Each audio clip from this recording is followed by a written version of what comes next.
চিপায় পড়ে গেছে, আবার গণভোটে হ্যাঁ পাশ করেছে। মানে তারা এখন ত্রিমুখী চিপার মধ্যে পড়ে এখন আর মানে ফান্দে পড়িয়া বগা কান্দের অবস্থা। কিছু প্রধানমন্ত্রী কে হবেন, দলের প্রধান কে হবেন যদি জুলাই সনদ বাস্তবায়ন করেন। আসলে এইটা বিএনপির জন্য একটা বড় পরীক্ষা।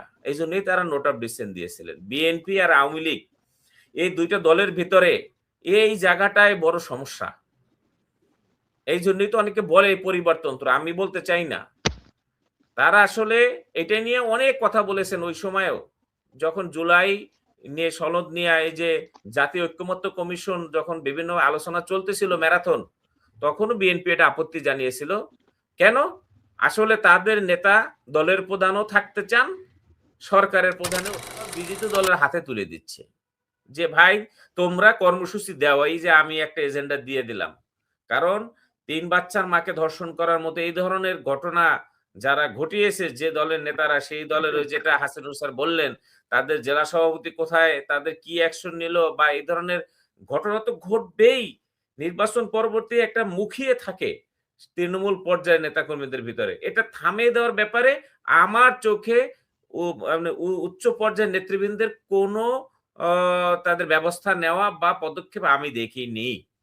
সুতরাং যা হওয়ার তাই হচ্ছে, এবং সেটা শেষ কোথায়, এটাই কি শেষ নাকি হচ্ছে আরো খারাপ কিছু ঘটতে যাচ্ছে আগামী আরো 2-4 দিনে বা আরো 1 সপ্তাহে, সেটা আমি জানি না। আমরা এই জন্য শঙ্কিত। আমি দেখতে চাই আমরা যে জনাব তারেক রহমানের মা দেশনেত্রী বেগম খালেদা জিয়া, উনি 2001 সালে ক্ষমতায় আসার পর উনি যে অপারেশন ক্লিন হার্ট 100 দিনের কর্মসূচি দিয়েছিলেন, এবার কি দেশের আইনশৃঙ্খলা পরিস্থিতি ভালো করার জন্য জনাব তারেক রহমান কি সে ধরনের কোনো কর্মসূচি গ্রহণ করতে পারবেন? আমরা কি সে ধরনের কোনো কর্মসূচি দেখতে পাবো ওনার কাছে? আমরা সেই অপেক্ষায় থাকলাম। তার আগে এখন 2-1 দিনে কি করবে সেটা তো আমরা দেখবই। এখন প্রশ্ন হলো যে এইটা হলো একটা ইস্যু।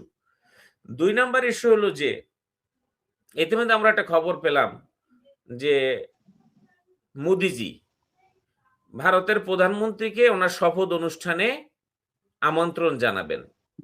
এটা দেখে আমরা হতাশ। এই মোদির বাংলাদেশে আগমন উপলক্ষে 19টা লাশ পড়েছিল, সারা দেশ ব্লকেড হয়ে গিয়েছিল।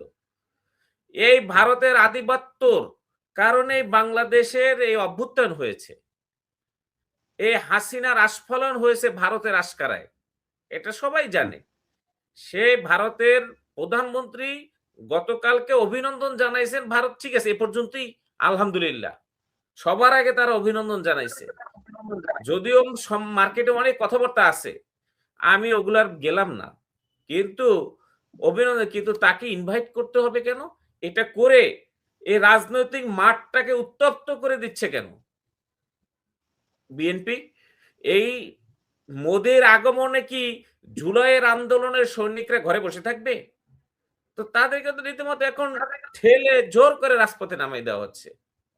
মানে সুন্দর মতো সরকার গঠন করবে, মন্ত্রিপরিষদ গঠন করবে, রাষ্ট্রের এখন অনেক গুরুত্বপূর্ণ বিষয় আছে। এখন আইন শৃঙ্খলা পরিস্থিতি দীর্ঘদিন গত প্রায় 2 বছর যাবৎ খারাপ, এটা ঠিক করতে হবে। অর্থনৈতিক অবস্থা যাচ্ছে তাই অবস্থা ঠিক করতে হবে। বৈদেশিক বিনিয়োগ বন্ধ, টানা বহু বছর ধরে হাসিনার আমল থেকে বৈদেশিক বিনিয়োগ বন্ধ হয়ে গেছে।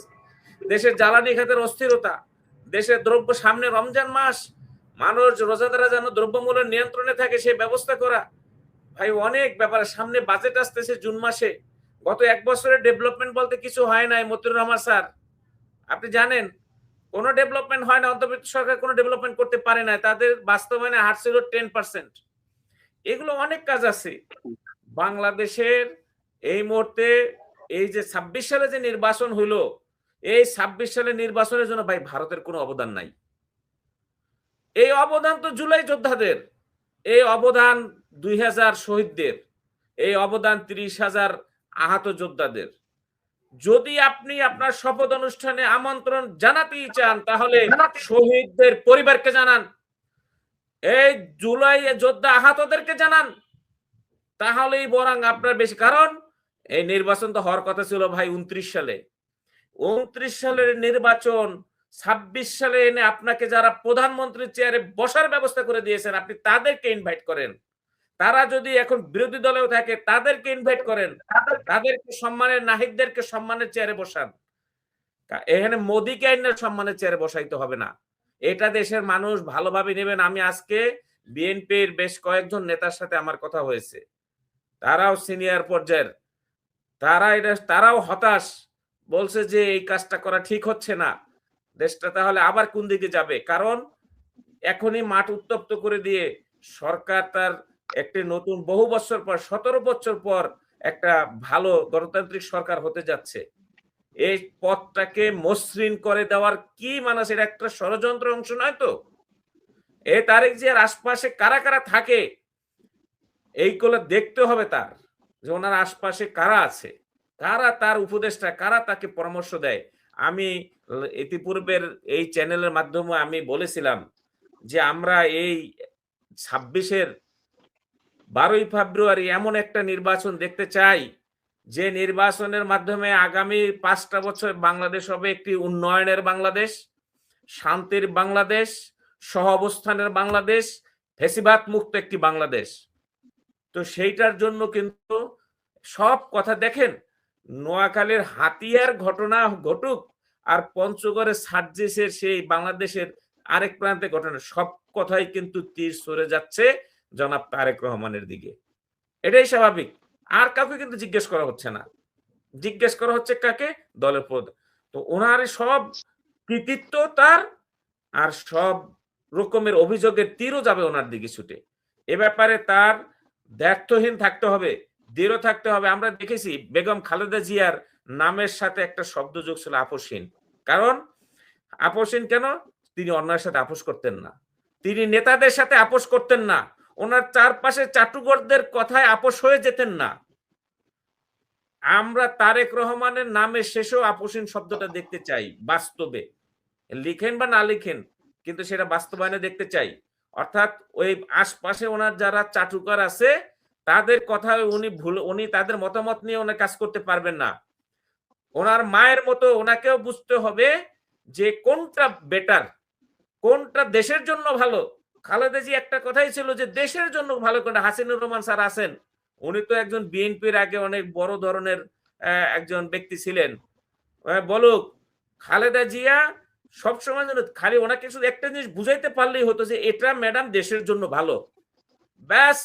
সেটা সাইফুর রহমান না কোন রহমান এটা দেখার তার সময় নাই, এটা দেখার সময় নাই। উনি কোন নেতার কথা, মান্নান ভাইয়ের কথা উনি শুনতেন না, উনি দেশের জন্য ভালোবাসিয়ে দেওয়াছেন। কিন্তু সেটা আমি তো মনে করি খালেদা জিয়ার চেয়েও তারেক রহমান বেশি শক্তিশালী হওয়ার কথা। কারণ তিনি একজন পুরুষ মানুষ, তার বাবা খালেদা জিয়ার স্বামী ছিল প্রেসিডেন্ট, তার বাবা তো আর প্রেসিডেন্ট ছিলেন না।